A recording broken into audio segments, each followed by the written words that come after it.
आपण लास्ट क्लासमध्ये एक्झाम्पल 1 घेतलं होतं. Parallel forces, like parallel forces आणि अनलाईक पॅरेलल फोर्सेस या आर्टिकलवरचं. आता आपण एक्झाम्पल नंबर 2 घेणार आहोत. काय आहे example number 2? 2 like parallel forces of magnitude P and Q act on a rigid body at A and B respectively. जे की तुम्हाला या डायग्राम मध्ये दिसत आहे. 2 पॅरेलल फोर्सेस आहे P आणि Q आणि they act at a resultant R, जे की तुम्हाला दिसत आहे रिजिड बॉडी A आणि B वर. 2 like parallel forces of magnitude P and Q act on a rigid body A and B respectively.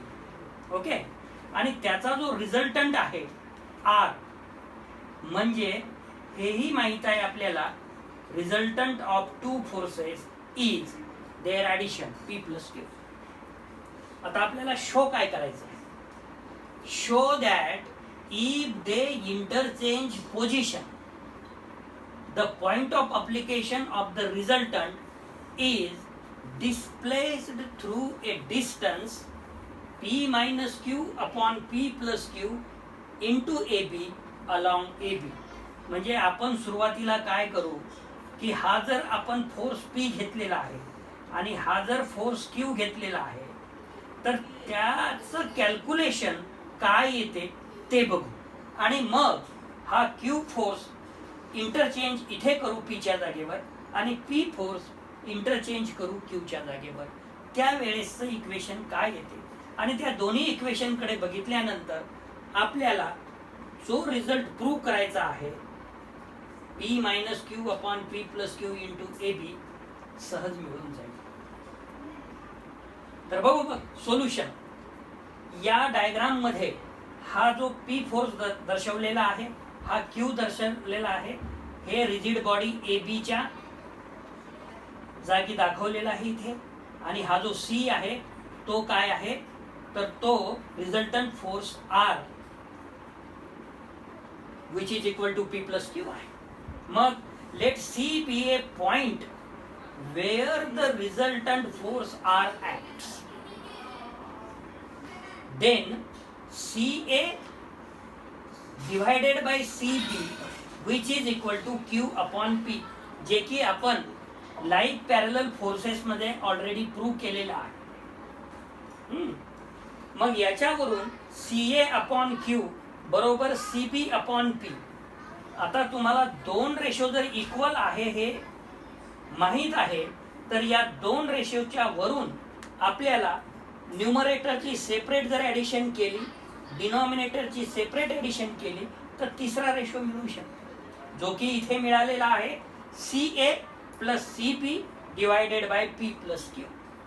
परंतु CA प्लस CB म्हणजे दुसरं तिसरं काही नसून AB आहे. मग AB झालं न्यूमरेटर आणि denominator P plus Q, because CA plus CB बरोबर AB.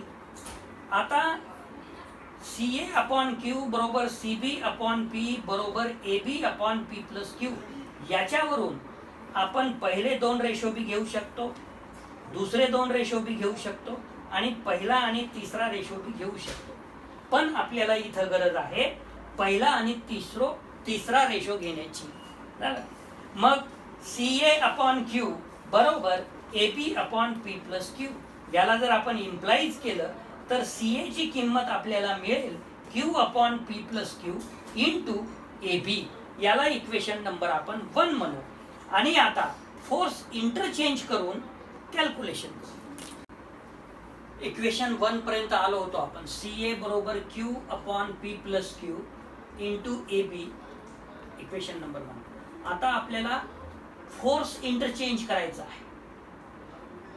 P च्या जागेवर Q घ्यायचा आहे, Q च्या जागेवर P घ्यायचा आहे आणि रिझल्टंट R तर आहेच, R बरोबर P प्लस Q. तर डायग्राम ही अशी काढली आपण at the points rigid body A and B. Let D be the point. D be the point where the resultant R of the forces P and Q acting at A and B respectively. Acting at A and B respectively.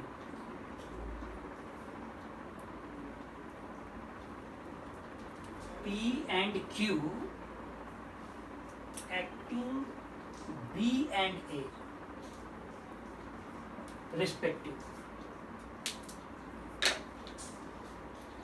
Then dA divided by dB, which is equal to P divided by Q, implies dA upon P बरोबर dB upon Q बरोबर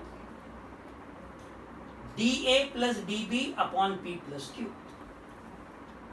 dA upon dB बरोबर P upon Q, जे की आपण like parallel forces आणि unlike parallel forces मध्ये result prove केलेले आहेत, त्याच्यावरून घेता येते. आता इथं काय केलं, dA हा P इथं लिहिला आणि बरोबर dB हा Q इथे लिहिला. आणि तुम्हाला माहीतच आहे, दोन रेशो जर सारखे असले तर त्याच्या न्यूमरेटरची जर ॲडिशन केली तर डिनोमिनेटरची सुद्धा आपल्याला ॲडिशन करता येते. हा आपल्याला तिसरा रेशो मिळाला. पण dA प्लस dB म्हणजे resultant R P plus Q आहे ते लिहिलं, आणि dA प्लस dB म्हणजे दुसरं तिसरं काही नसून AB आहे. म्हणून dA अपॉन P बरोबर dB अपॉन Q बरोबर AB upon P plus Q आपल्याला लिहिता येते, because dA plus dB is equal to AB. आता आपल्याला माहित आहे की जर हे तिन्ही रेशो एकमेकाला इक्वल असेल आहेच, तर आपल्याला पहिल्या सोबत दुसरा, पहिल्या सोबत तिसरा, दुसऱ्या सोबत तिसरा घेता येते.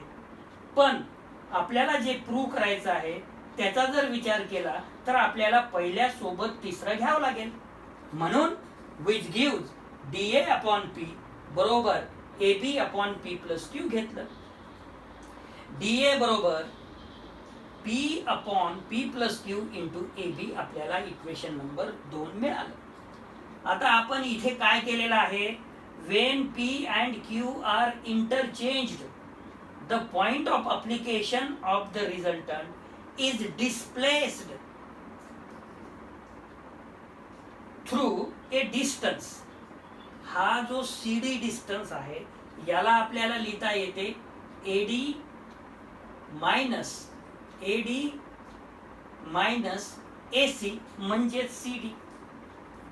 परंतु AD बरोबर आपण काय काढलेलं आहे, dA डिस्टन्स म्हणजेच AD बरोबर P upon P plus Q AB काढलेला आहे, इक्वेशन नंबर 2 मध्ये दिसत आहे. आणि AC डिस्टन्स जो की काढलेला आहे आपण, हे CA डिस्टन्स इक्वेशन नंबर 1 मध्ये Q upon P plus Q AB. Denominator सारखा असल्यामुळे आणि AB ला जर आपण कॉमन काढलं तर न्यूमरेटर P मायनस Q राहील आणि डिनॉमिनेटर सारखं असल्यामुळे P प्लस Q होईल. जे आपल्याला प्रूव्ह करायचं होतं ते म्हणजे हाच result, P minus Q upon P plus Q into AB. Next example, 3 like parallel forces P, Q and R of magnitudes P, Q and R act at the corners of a triangle A, B and C. If their resultant passes through in circle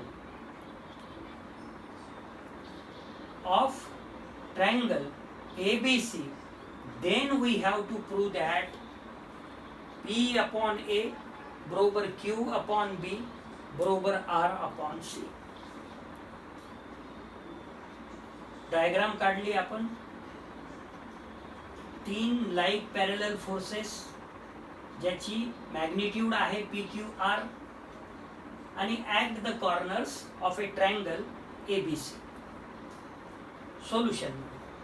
late I be the incenter of a triangle ABC where the resultant S of the given forces PQR acts.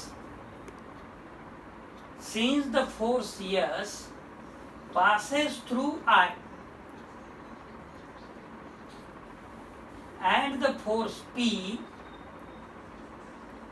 acts at the corner A, therefore the resultant of Q and R must act at some point on AI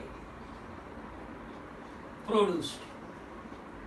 Also the resultant of Q and R must act at a point BC. आता हा जो AD आहे, let D be the point of the intersection of BC and AI produced.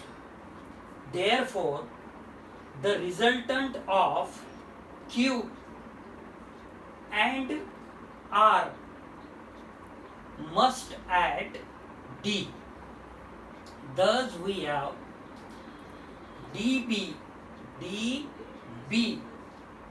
upon DC बरोबर R upon Q.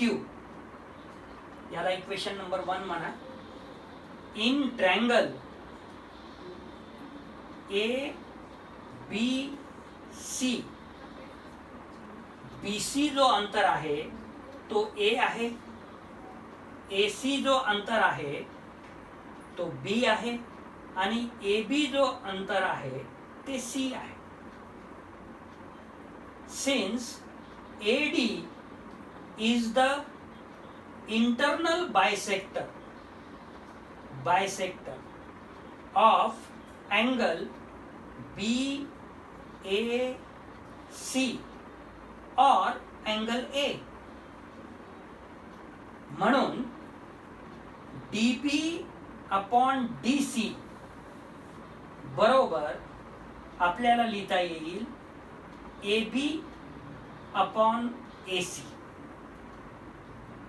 आणि त्याला equal to आहे AB म्हणजे C आणि AC म्हणजे B. आता इक्वेशन नंबर 1 आणि 2 कडे जर आपण बघितलं तर DB upon DC is equal to इथे मिळालेला आहे R upon Q आणि DB upon DC is equal to इथे मिळालेला आहे C upon B. म्हणून from equations 1 and 2 we have R upon Q बरोबर C upon A. This implies R divided by C बरोबर Q divided by A.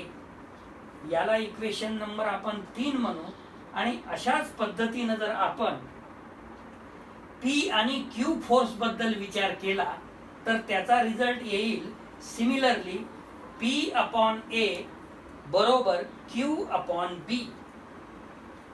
आता equation 3 आणि 4 चा जर विचार केला तर P upon A बरोबर Q upon B बरोबर R upon C. इथे B पाहिजे, इथं चुकून A लिहिण्यात आलं, इथं पाहिजे B. आता लक्षात येऊन जाईल तुला काय मिळालं हो. मग इक्वेशन 3 आणि 4 वरून इक्वेशन 3 आणि 4 वरून Q upon B ही दोन्ही इक्वेशनची साईड सारखी आहे. त्यामुळे P upon A बरोबर आपल्याला Q upon B लिहिता येईल आणि Q upon B बरोबर आपल्याला R upon C लिहिता येईल, जे की आपल्याला प्रूव्ह करायचं होतं. रिझल्ट आता इथे आपला युनिट फर्स्ट संपलेला आहे. नेक्स्ट क्लासमध्ये आपण युनिट सेकंड सुरू करणार आहोत. तुम्हाला युनिट फर्स्ट पूर्ण अभ्यास करायचा आहे. काही डिफिकल्टी जर आल्या तर कधीही व्हॉट्सअपवर तुम्ही विचारू शकता.